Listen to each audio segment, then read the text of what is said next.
किसान और बादशाह की कहानी एक दफा का जिक्र है कि एक बादशाह अपनी रियासत में बहुत खुशहाल जिंदगी गुजार रहा था। उसकी सल्तनत बहुत बड़ी थी और वो लोगों की फलाह व बहबूद के लिए हमेशा नए नए इकदामात करता रहता था। लेकिन एक दिन बादशाह को एहसास हुआ कि उसे जमीन की हकीकत, किसानों की मुश्किलात और उनकी मेहनत का बेहतर तौर पर अंदाजा नहीं है। इसलिए उसने फैसला किया कि वो अपने दरबार से कुछ दिनों के लिए गायब होकर एक किसान की शक्ल में रहकर देखेगा कि किसान की जिंदगी कैसी होती है। बादशाह ने अपने दरबारियों से कहा कि वो कुछ दिन के लिए सफर पर जाएगा और उस दौरान उसकी अदम मौजूदगी में रियासत की हुकूमत चलती रहेगी। उसके बाद वहां किसान के लिबास में मलबूस होकर एक छोटे से गांव में पहुंचा। गांव में पहुंचकर बादशाह ने एक किसान को देखा जो सुबह से शाम तक जमीन में मेहनत कर रहा था। बादशाह ने उस किसान से बात की और उसकी जिंदगी के बारे में पूछा। किसान ने कहा, हम लोग जमीन पर बहुत मेहनत करते हैं।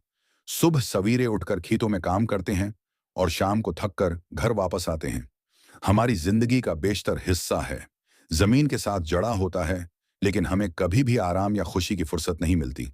बादशाह ने किसान की बातें गौर से सुने और महसूस किया कि किसान की जिंदगी वाकई बहुत मुश्किल है।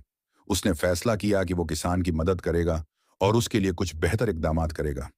चंद दिन बाद बादशाह ने वापस अपनी सल्तनत का रख किया और उसने किसानों के लिए नए कवानीन बनाए ताकि उनकी जिंदगी आसान हो सके।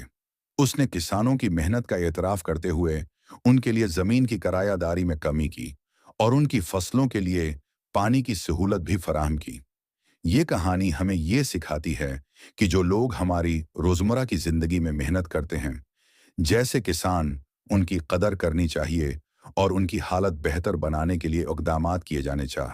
अगर आपको ये वीडियो अच्छी लगी हो तो हमारे यूट्यूब चैनल को सब्सक्राइब करें और साथ में दिए गए घंटी के निशान को दबाना न भूलें ताकि हमारी हर नई आने वाली वीडियो आप तक बआसानी पहुंच सके। शुक्रिया।